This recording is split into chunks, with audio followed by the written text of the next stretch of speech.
Hey everybody, welcome to CAF Warbird Tube, the show where we talk about World War II, aviation, history, and so much more. Warbird Tube is produced by the Commemorative Air Force, the world's largest flying museum. Our mission is to educate, inspire, and honor through flight and living history experiences.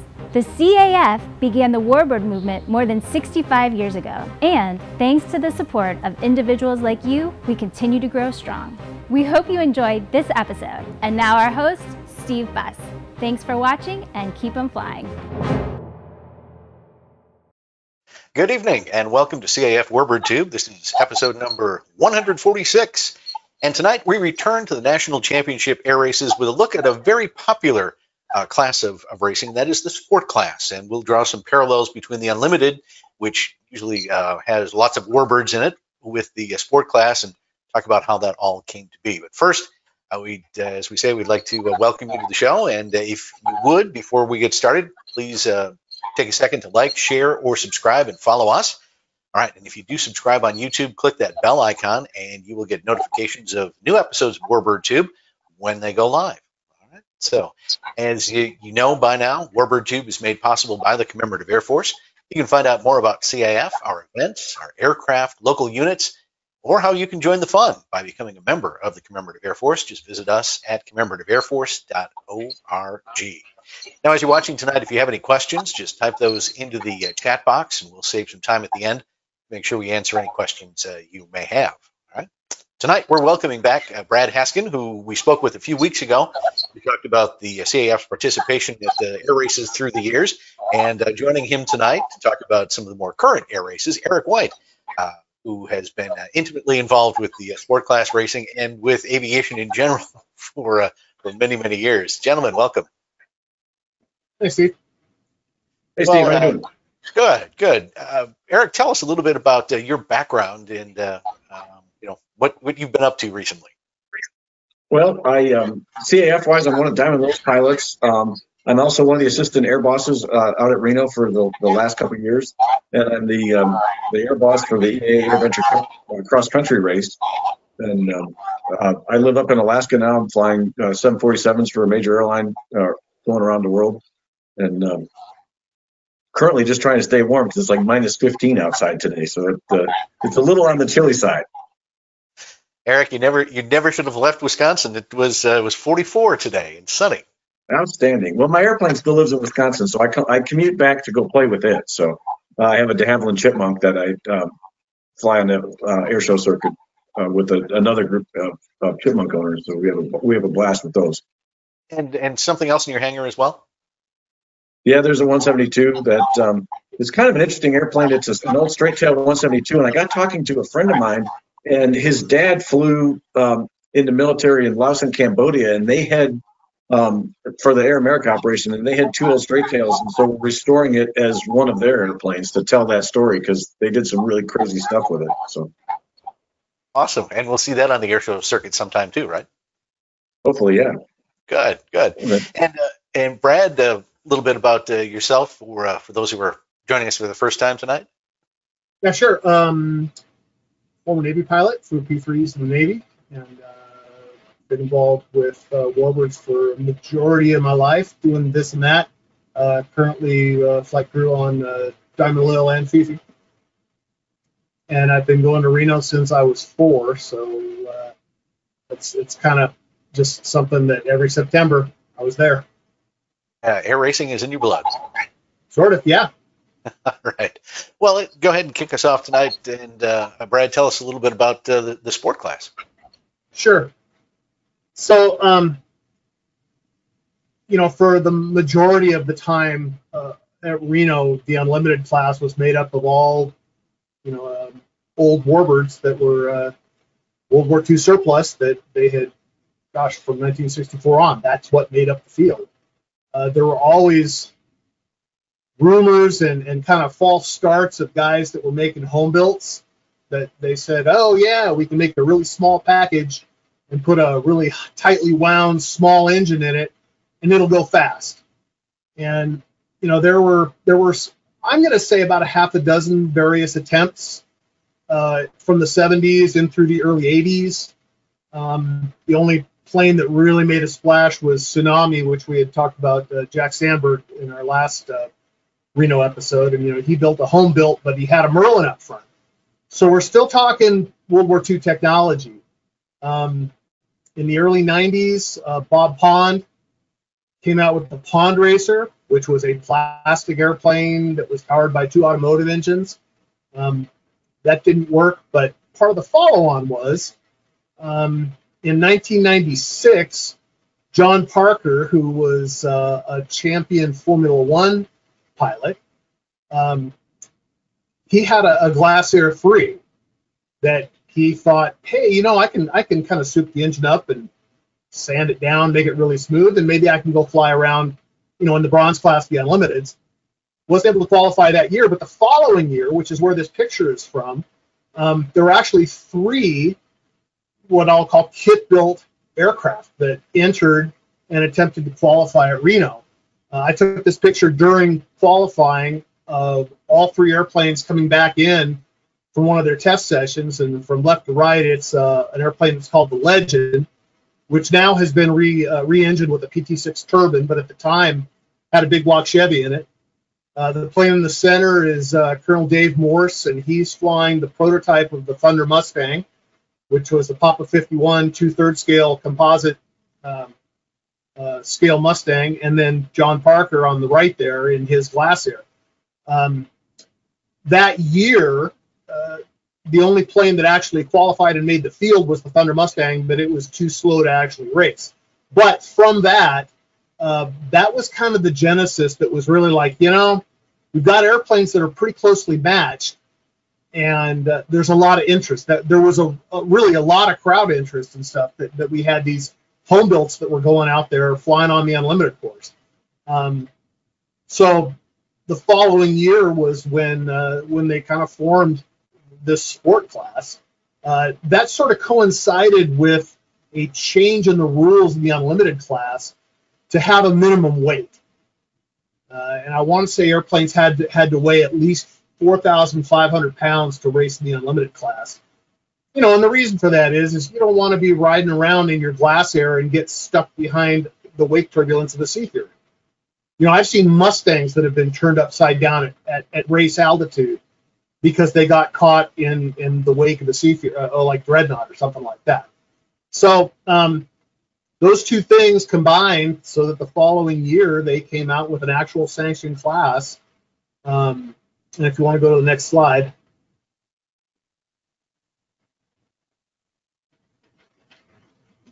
So the idea for the sport class was to have home-built kit aircraft. And as Eric and I were discussing earlier, you had to have a minimum number of airframes produced. But really, the first few years of the sport class, it was Lancers and Glasairs. The Quest Air Ventures, little egg-shaped, the egg planes, those were really popular for a while. They were really fast, kind of short coupled. But honestly, all of the all the attention was kind of built around the Thunder Mustang, which is in the upper portion of the picture here. The green one that Dave Morse had flown at Reno the year before, Dale Clark, who was an Unlimited pilot, was killed in that when the demonstrator crashed. But the following year, there were a couple of planes that came in. John Parker had traded in his Glasair and upgraded to the blue and white Thunder Mustang that's in the background, and then this is Lou Meyer and Tommy Rose's Thunder Mustang in the foreground. And the thought process, at least amongst the fans in the stands, was the Thunder Mustangs were just going to run away with it. That it was going to be a class that was going to allow all of these guys to build these souped-up Thunder Mustangs, and they were just going to have a field day on the class. And that never really happened. They could never really quite get the engines to hold together or to go fast enough. And the picture on the bottom is Dave Morse in his Lancer 4, and he actually won the first. Legacy. Is it a Legacy there? Okay. Yeah, that's the Legacy. The first 3 or 4 years of the sport class, Dave Morse won with that. And in fact, I want to say the first 4 or 5 years of the sport class itself, Lancer Company was the title sponsor of the sport class. So it got a lot of publicity in and about, in and about the aviation community that, hey, this is kind of something that I'll say the everyman can come and do. If it's a lot cheaper to have a Lancer or a Glacier or something. You may already have it. Come on, bring it to Reno and let's go racing. So that's kind of what they did. For the first, I think Dave Morse won 4 years in a row, and in that 4 years he bumped up the speed. He probably bumped the speed up at least 20 to 30 miles an hour of, how fast the winning speed was, as they were figuring out what they could do to the airframes. And at first, the airframe modifications and the rules were kind of feeling their way out. It's certainly nothing like what we have today. But the guys that were winning were certainly going a lot faster than what your guys in the stock Glaciers or stock Lancers would. Right. And this also coincides with the home built, the experimental aircraft moving from what they were in the 60s and 70s, which were really either scratch built, one-offs, or modifications of existing airframes, to make it go faster or fly higher, whatever. But you see the what's called fast class, right? The Lancers and the Legacy, that kind of thing, really coming into fruition in the 80s. And this just seems like a natural outlet, almost the same way as in the early days of air racing back in the 20s and 30s, when guys like Steve Whitman and Roscoe Turner were out there figuring out how they could go faster. So it's that same sort of innovative spirit, I would think, that goes along with sport class. Really has come full circle to the 1920s and 30s. Yeah. So go ahead and click the next one. Go ahead, Eric. The airframe mods and engine mods and propellers, just like in the 30s, they're like Andrew Finley's running a custom prop that Macaulay made just for the racer, and they designed it, to be most efficient at 400 miles an hour. It was approaching the manufacturer saying, "I want a propeller that's efficient, going this fast on a piston-driven airplane." They kind of look at you like you're crazy. But yeah, we were talking earlier, the speed had been steadily ratcheted up to the point now that the winning gold speed is 100 miles an hour faster than when they started. So go ahead and go to the next slide. There we go. So for me, this was when the sport class really got some legitimacy. In 2002, Daryl Greenemeyer, who was a 7-time unlimited champion, decided, you know what? He hadn't been air racing since 1977. So he'd been out 25 years. He decided, this looks like fun. I want to go do this. So he went to Lancer, paid extra to, there was a wait list of people to get their kits, paid extra to go to the front of the line. And this was the first airplane that I'm going to say was highly modified from the standard kit, specifically to go air racing. And he extended the prop shaft on it, did all sorts of general cleanup, but he had Andy Chiavetta helping him out, and the airplane it bumped over the next 3 or 4 years. It bumped the speeds up in the sport class by another 40 miles an hour.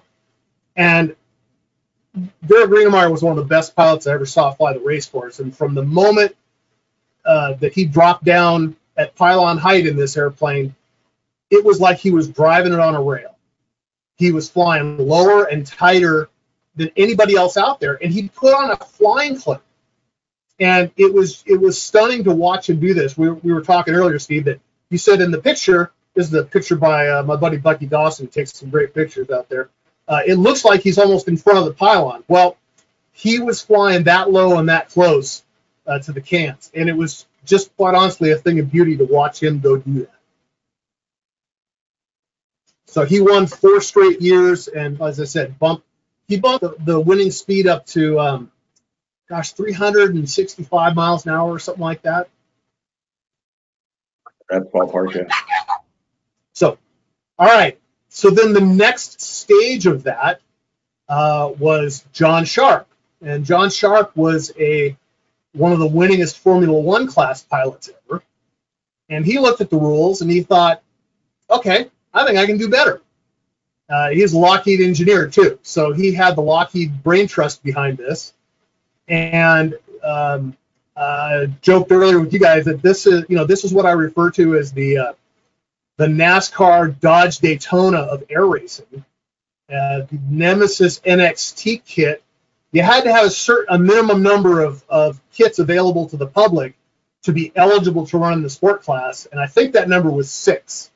And John ended up producing 7 kits of the Nemesis NXT.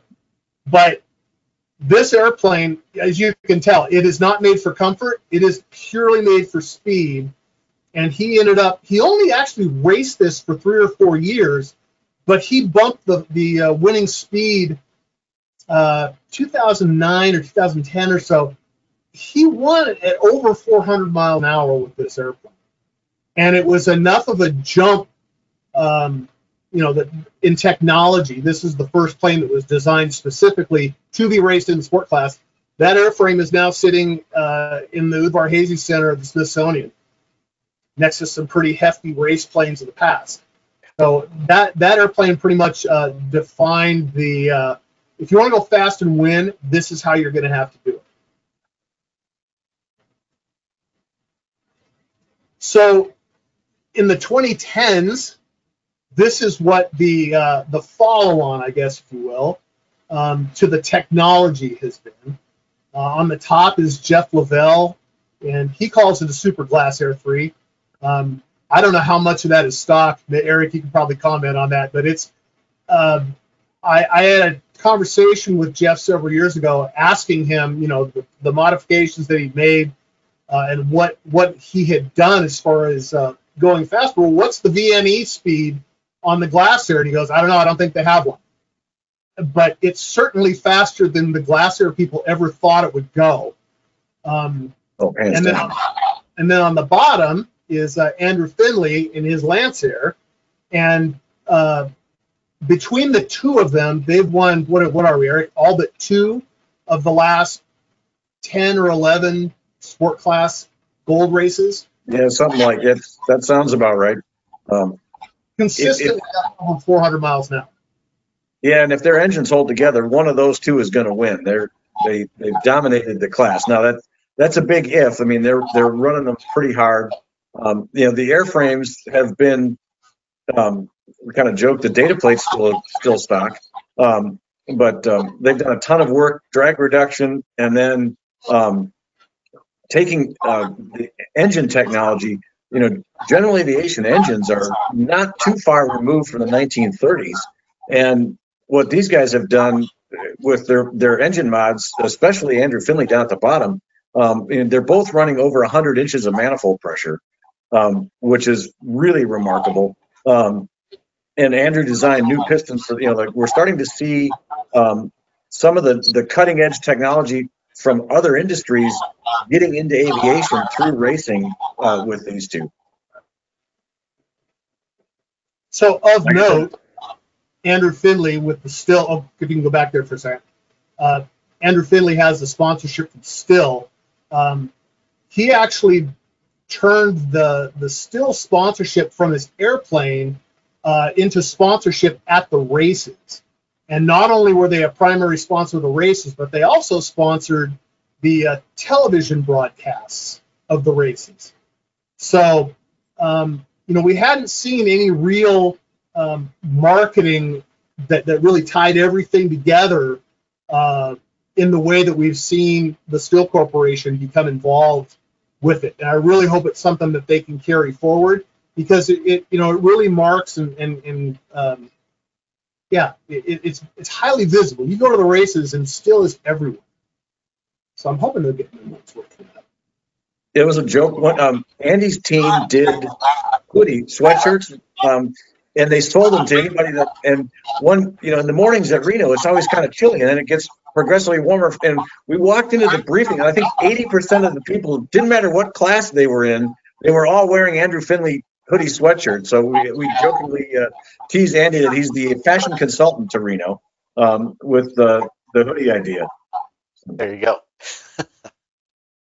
So I tossed this slide in here that has just a couple pictures to kind of show the technology and the difference between Dave Morse running a relatively stock Lancer in 1998 to now in the upper left-hand corner. That's a picture of Andrew and Jeff coming down for the start, and you can see they're running full-on spray bar and ADI.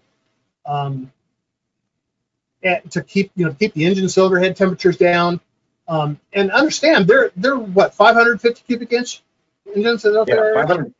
550 cubic inch, and they're pulling north of 900 horsepower through those engines at that manifold power pressure that they're running. It's pretty. I just see that picture and you can hear it. Just as a still picture, I can just hear that in the back of my mind of those guys coming down and that whine of those engines wound up. It's really an incredible sound.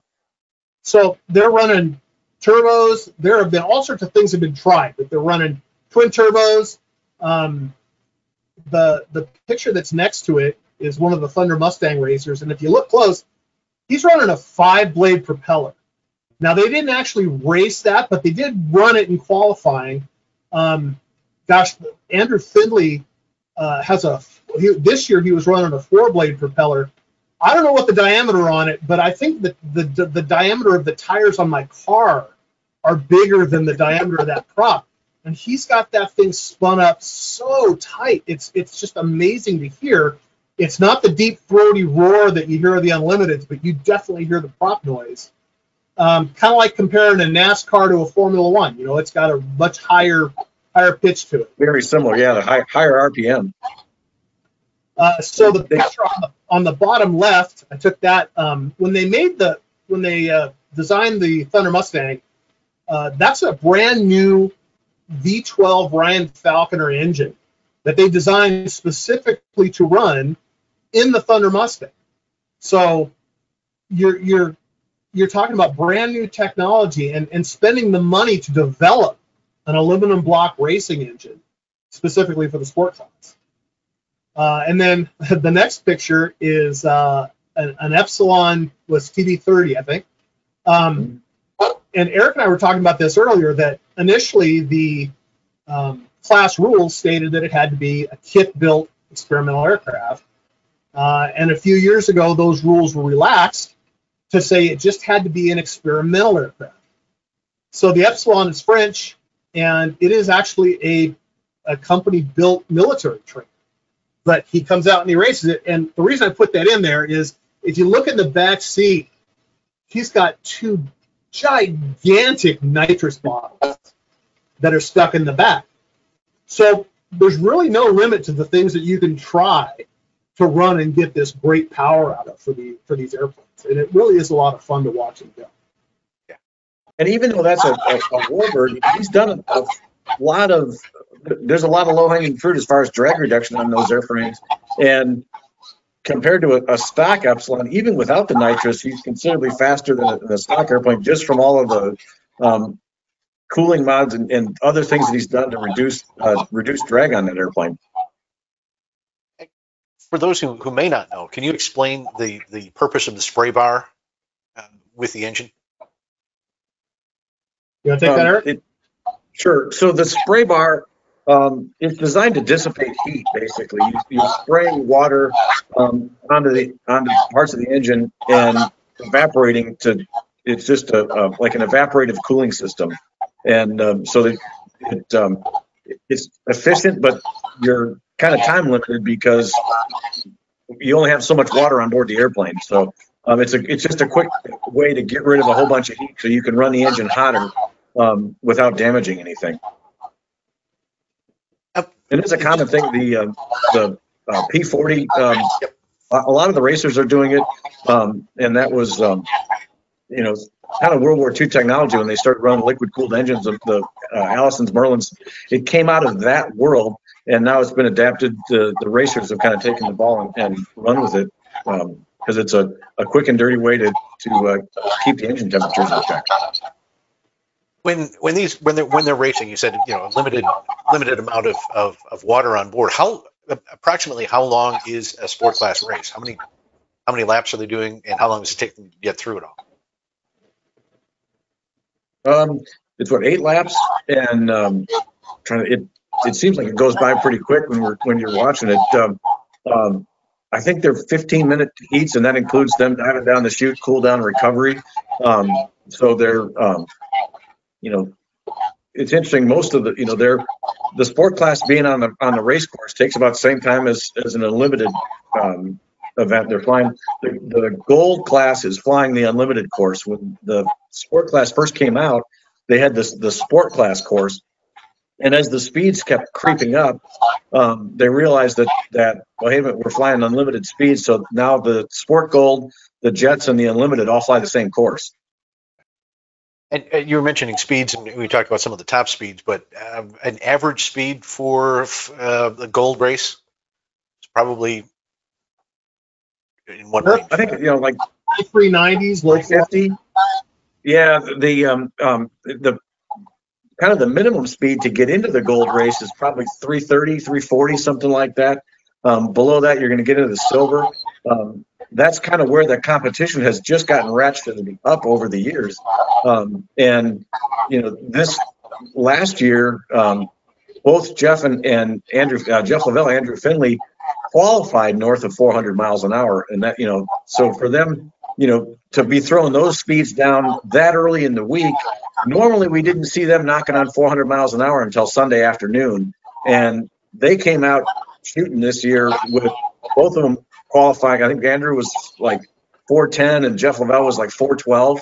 I mean, they were over 400 all week long, which was really impressive.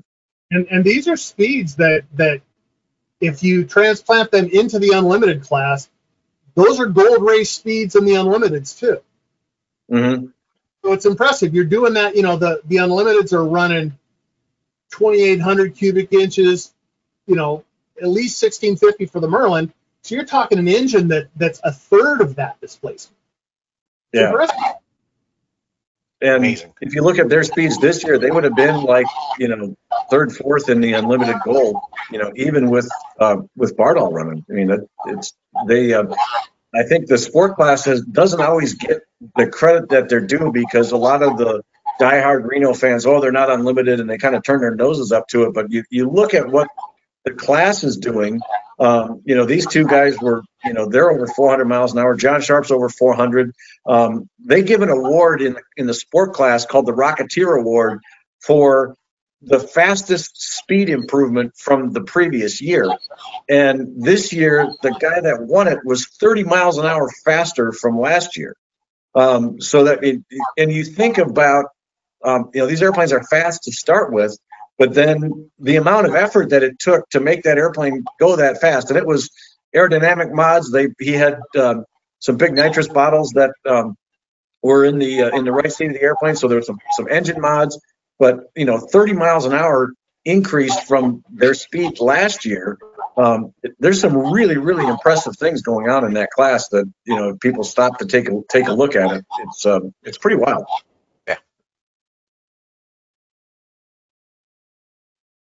So we've been talking about the top end of the class, but the growth that the sport class has had, I'll say over the last 15 years, it's now we're seeing 30 plus airplanes in a field coming out to qualify, to the point where they've had to actually break it up into 4 sections. You have gold, silver, bronze, and medallion, just to fit all the airplanes in the class.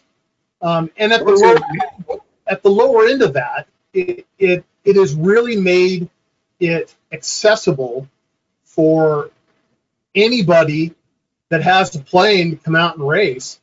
So this is a picture of a couple of RVs. I think is that a Harmon rocket that's in the front or in the center? No, it's an RV4 number 35, and then 2 RV8s. Okay. They at the bottom end, I joke that the bottom end, it always seems to me like it's the local EAA pancake fly-in, because you've got a whole bunch of RVs that are flying around closely bunched like this, because you've got really good stock competition, and this is a really good stepping stone. It's an entry level class that has the opportunity, as Eric was talking about earlier, to bump up in speeds. And I know guys that have traded up different types of airplanes to go faster.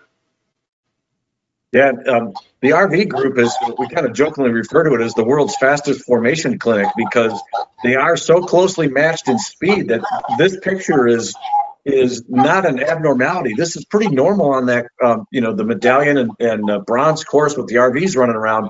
It's very, very close, very competitive racing.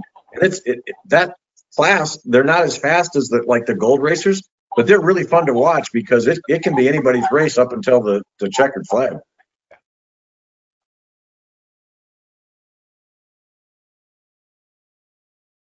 So I threw this in. I took this picture out at Pylon 4 this year, and I really liked it because it was such a close race. But it's quite representative. If you take what Eric was talking about in the previous slide, airplane types, if you will, are all pretty closely matched. And you'll find that where the RVs, the slower guys, running the medallion, when you get into the bronze and silver, now you have a bunch of really closely matched various types of Lancers and the Glassairs. That's kind of an IROC race, and they go around in clumps and they sound really good too.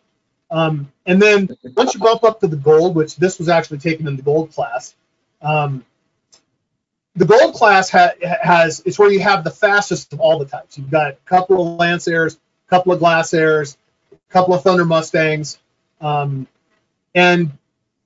I will say behind Andrew Finley and Jeff Lavelle, you've got a really good tight race. Those two guys run off and hide from everybody else and have their own close race. But, we're still talking about 380, 390 competition, which, again, that's 80 miles an hour faster than the Lancers, were running when Dave Morse won the first year. So it's really, it's Yep. just go ahead.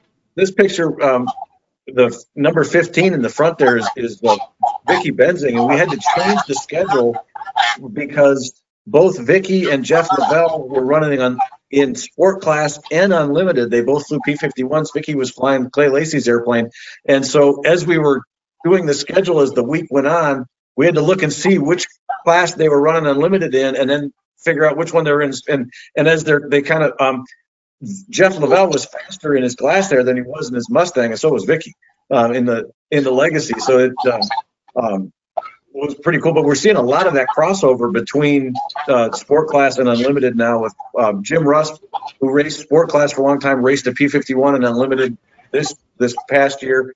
He was a Glasair 3 pilot, and now he's racing the Mustang. So there's lots of the kind of crossover between the classes now.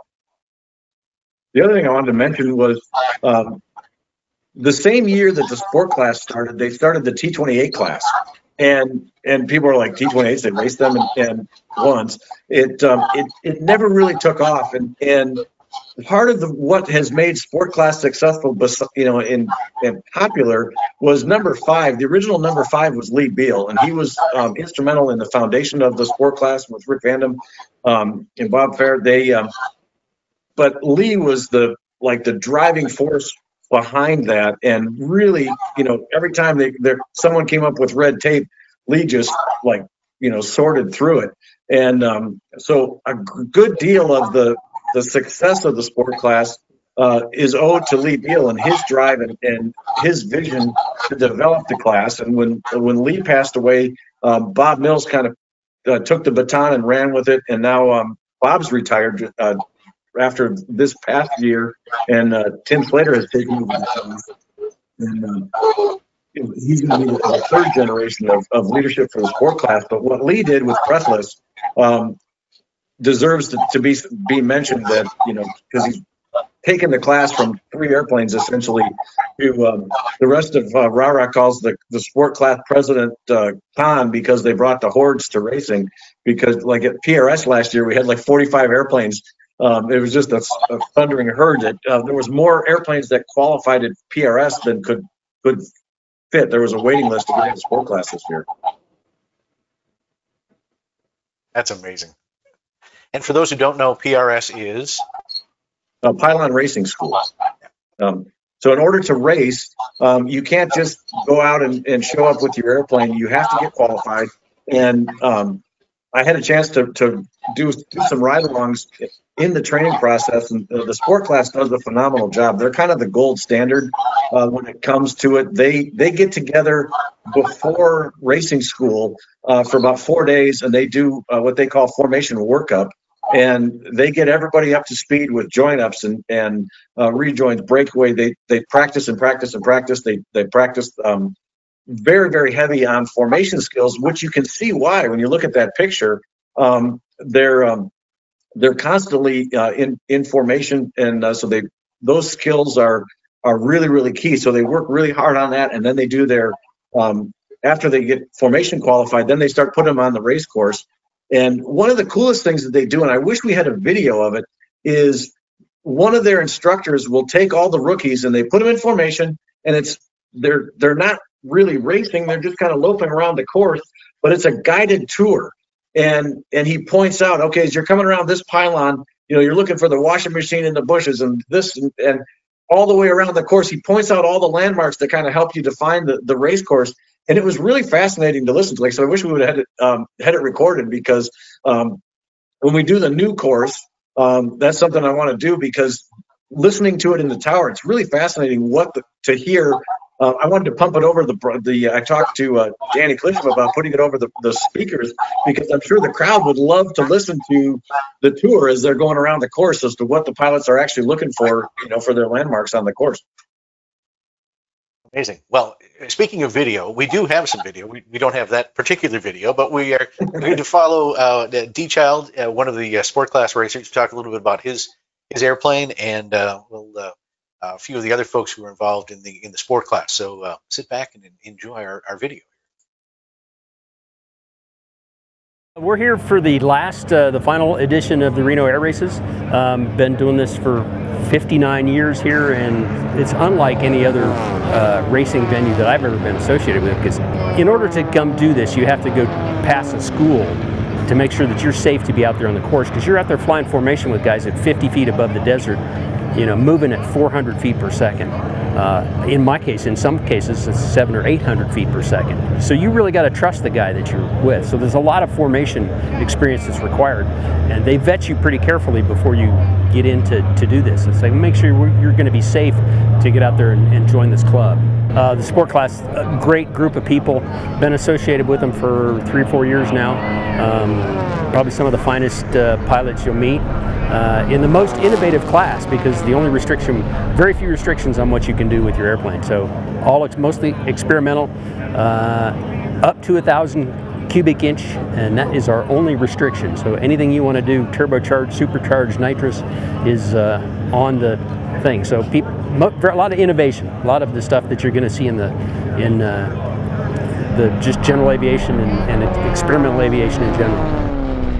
Sport class air racing is an interesting level of air racing. We are the experimental aircraft class. We are all about innovation. We're all about exciting new technology, and most of the airplanes that are here at the National Championship Air Races that are flying in sport class were built by the pilots in their garages and then at airports around the country. So sport class trains the 36 pilots that we have here in Reno, and we are given certain time slots to fly in, and we execute 4 levels of racing. 4 heats is what we call them. We have the medallion, the bronze, the silver, and the gold, and it's racing anywhere from 230 miles an hour this year up to 410 plus miles an hour this year.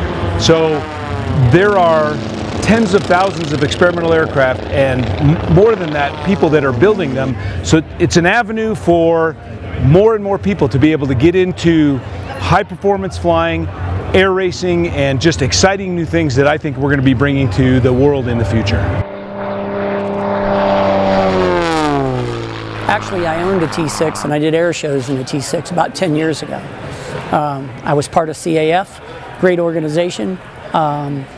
Recently, I came to a race with Dee. I asked him if I could join him to come and race with him. He said, yes, we're neighbors, we're friends, and we have the Mallard's Landing 105 racing team. So from there, I bought an aircraft. I bought it from a gentleman, Steve Cunningham, up at Alaska. And we went up there, brought it back. It was a great airplane. It's got great bones. It's a Lancer Legacy. And we made some modifications to make it run better, make it run faster. Some aero mods, a little bit of Ram Air mods. And today, a regular aircraft that is kit build can be spent out here in racing. They have everything from RVs to Lancers to custom airplanes. So you can get an airplane, fly it, buy it, or build it yourself, fly it, bring and modify it, and come to a pylon racing school. We will train you what you need to know, and you can apply for a race license. You easily can pass it with a little bit of aerobatic and awareness skills, and you can become a racer. The plane's been doing awesome. I did quite a bit of work to it this last year, and now we're running almost 20 mile an hour faster than last year. So my racing machine is a Glasair 3 kit. It's been flying for about 10 years or so. It's a wonderful machine. Love these things. It's not carbon fiber. The only thing that's carbon fiber is actually the tail. The rest of the airplane is all epoxy resin. It's a foam core sandwiched with several layers of epoxy and material on each side, which makes it really, you can when I was building the thing, I used this as you put this thing on sawhorses, and it's almost indestructible. So very stiff, stout airframe. This year I added, these are cleverly disguised nitrous bottles. Somebody came up with the idea that we needed minions, and so when I showed up at Reno, I showed up with these, and everybody goes, what's that there? So anyway, it worked out pretty cool.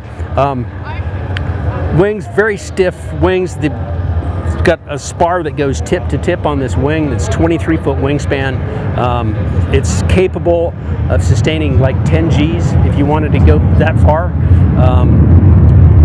Plus 10, minus 6, but it really plus 6, minus 4 in old men, so I don't go over about 3.5 or 4 Gs, just because, age 60 stuff. Anyway, and up to the front, the Glasair 3 was designed for the largest normally aspirated engine you can put on an airplane, so it's got an IO 540 engine. I did a little bit of work to it, so it's got 10-to-1 pistons and pushing a little more horsepower, plus the nitrous. It's been a wonderful machine. Put a new prop on it this year. Been really happy with this Whirlwind propeller. Got me a little bit more speed out of that. So, but I have a 25-year relationship with this airplane between building it and flying it, and there's nothing else I want to race here. This thing's just keep making it faster. That's all I want. That's what's great about experimental aviation. You can do whatever you want to it. So curious as to how the airplane got its name. It took me about 14 years to build it. That wasn't all 14 straight years, but people used to ask me, say, when's it going to be done? I said, Tuesday. I don't know which Tuesday. And then it was actually signed off on a Wednesday, so hence the name Miss Tuesday.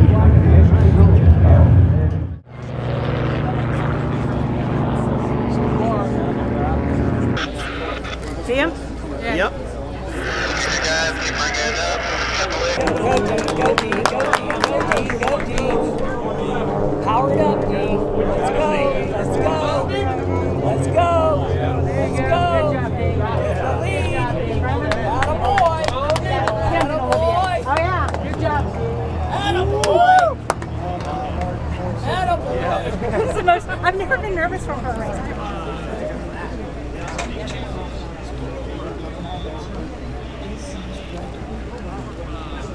Come on, Damon! Come on, Damon!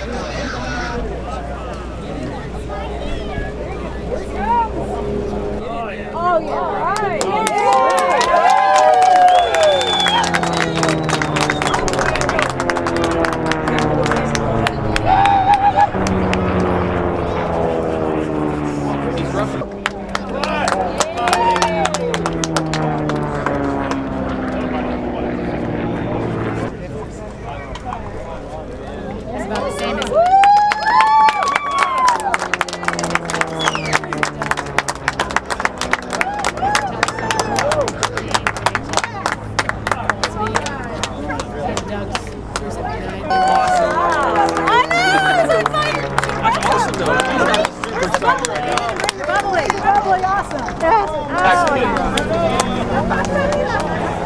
chest bump? Huh?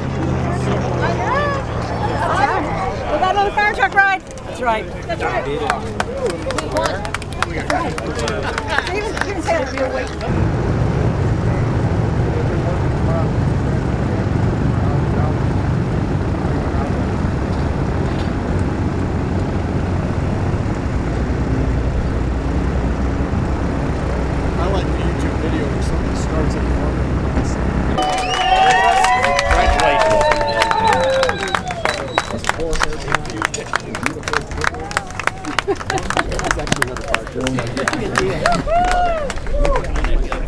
Good job. I think you succeeded. That's a bad problem. That's not a bad problem to have. Good job.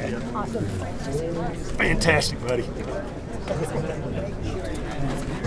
That last race was my first heat win at Reno. Pretty stoked about that. 3 years worth of work. Kind of works out where you end up with speed-wise for pairings, and just happened to end up in the right spot to take that heat easily.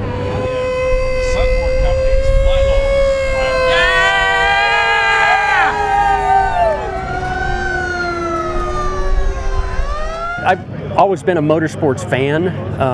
To now kind of be in a motorsport, which is, you know, we're the world's fastest motorsport. Pretty cool. There's some really interesting. I'm at the lower end of the spectrum in that whole thing, but it's an awful lot of fun. It's fun being part of the show. I'm a 9-time national skydiving champion. My wife's a world champion. I'm a competitor in everything I do. I've raced or ran Indy cars to stock cars to now I'm racing airplanes. And I am fortunate enough to be in silver class racing with the top pilots in the world. It's a blessing. I can't tell you how honored I am. The gentlemen that I raced with today are amazing. Professionals beyond your imagination. And I'm just happy to be here.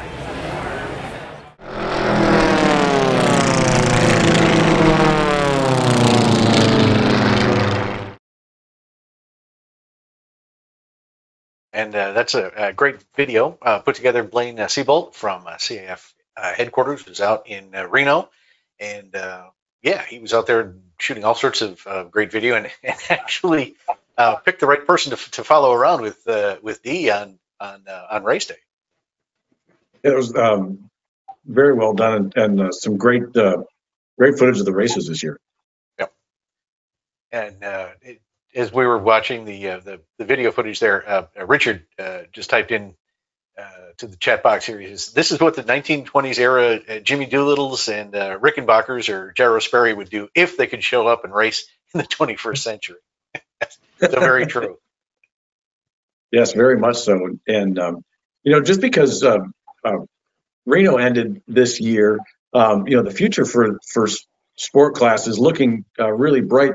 Bob Mills alluded to it in the video that they just got their own accreditation, so they can take the sport class and take it on the road. And they flew 2 races last year besides Reno. They flew at Madras, Oregon, and Las Cruces, New Mexico, to get their accreditation with the FAA. And this year, despite, you know, like national championship air racing isn't happening, but sport class is going out on the road, and they have 2 races scheduled, Madras, Oregon, and Las Cruces, New Mexico again, and they're doing a training event. There's some really exciting things on the horizon that still haven't happened yet. That we're, you know, so sport class is not it's not over yet, folks. There's some really neat stuff that is coming up this year even. Well, you know, of course, before we can look too far into the future, we should look a little bit into the past. Bring back B-29 racing. That'd be cool.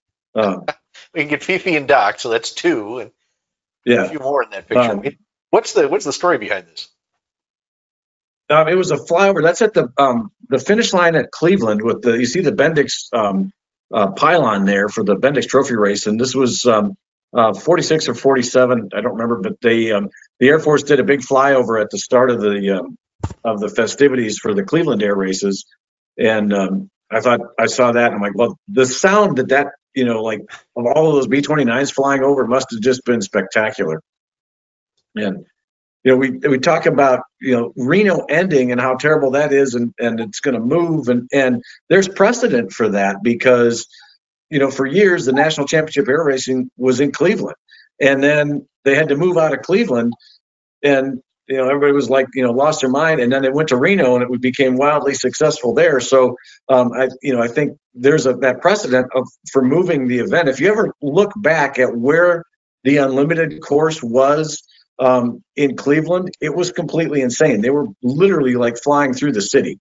And so it was amazing that it lasted as long as it did. Unfortunately, it ended, with tragedy with an airplane going into a house, but it was because they were literally flying over town. So I saw this picture. I'm like, wow, that would be cool. Now there is a picture, I should try and find it, of Fifi and Diamond Lil flying around the pylons at Reno, and back in I think it was 97, 98 time frame. Brad, you might remember when that was, but they came out, and that's one of those things. The airplanes just kind of naturally went around the course. This year, when the C-17 showed up, they had, you could tell they had done their homework because they wanted to do a low approach to runway 8 and then followed by a go around by a left turn out and come back around in the pattern, so they could basically do their go around. And it was basically, they wanted to fly around the race course, but they couldn't ask to fly around the race course, so they did a go around and stayed down low and flew around, somehow managed to fly around the course. So that was pretty cool to watch. Indeed. So with the kind of everything sort of up in the air, but will there be some races, sport class races already planned for next year? Yeah, they have 2 already scheduled. There's possibility of more because with their accreditation, they can race like basically as a part of an air show or hold their own standalone event. In order to keep their racing licenses current, they're going to have a training event like PRS to keep the sport class pilots current. They have that on the horizon, and then they have 2 races, Madras, Oregon, and Las Cruces, New Mexico, planned. I think Las Cruces is September, October timeframe, and Madras is like June, July. But so there's going to be racing this year.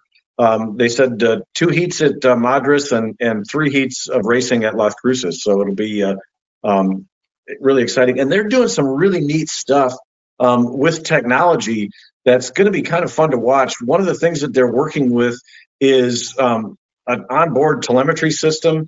So for the streaming and the media, you'll be able to go along and see what the, onboard cameras and speeds, engine power, that sort of thing that is going to get beamed back out. And so they're in the process of, there's some really neat stuff that they're working on.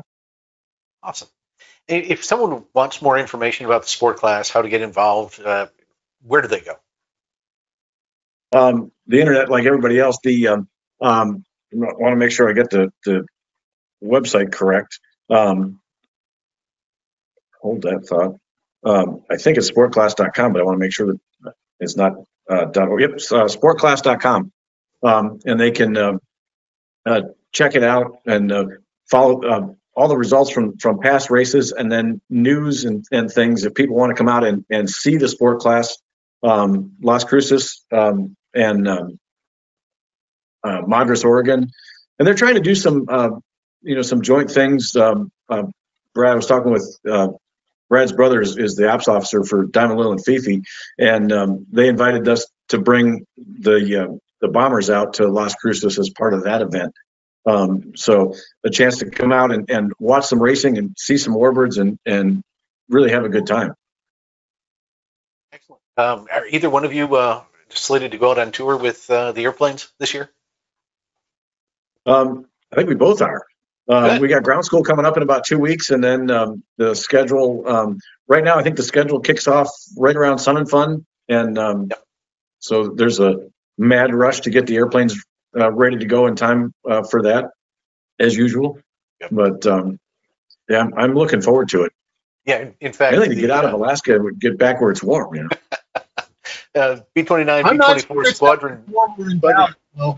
Yeah, the B-29, B-24 squadron leader, Jeremy Lashbrook, is going to join us March 13th, I think it is, to talk about the upcoming tour and probably have some footage there from ground school as well. So be looking forward to that. But it's an exciting time of year. Looking forward to the tour getting underway, but also the air show and eventually the air racing season as well. Yes, very much so. It's like it's going to be a really good year.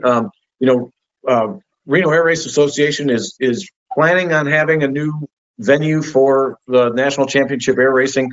The latest that we heard is that they're going to announce in the coming weeks of narrowing it down from the 6 sites down to 3, and so they're working there. They're planning an air show for this fall. Not a race. Although they're talking about having a demonstration race with either the sport class or one of the other accredited groups that can come out and do that. But it sounds like a pretty good air show. And then when they announce, their new location, hopefully we'll see a revival in that. But until then, like the sport class, Formula One is already accredited. All of the other classes are working through this accreditation process, so we can keep racing going. And we're going to see some good racing this year with sport class. Like I said, 2 races scheduled, possibly a third, and it's only it's almost February. So yeah. And that email or the website address again for sport class? Sportclass.com. All right. Go check it out. There's a lot of great information on there, and if you're interested in maybe dipping your toe into the sport class of racing, that's the best place to start. Gentlemen, thank you for joining me tonight, and I'm sure many of our viewers are going to be watching for you out on tour. Sounds good. Yeah, so please enjoy it. Have a great season. Thank you very much. All right, and thank you for joining us tonight. Don't forget to click that like, subscribe, or follow button so we can let you know about future shows. And as always, if you have ideas for future topics you'd like to hear about, just drop Leah Block an email at media@cafhq.org. So until next time, from the Commemorative Air Force, I'm Steve Buss. Have a good night.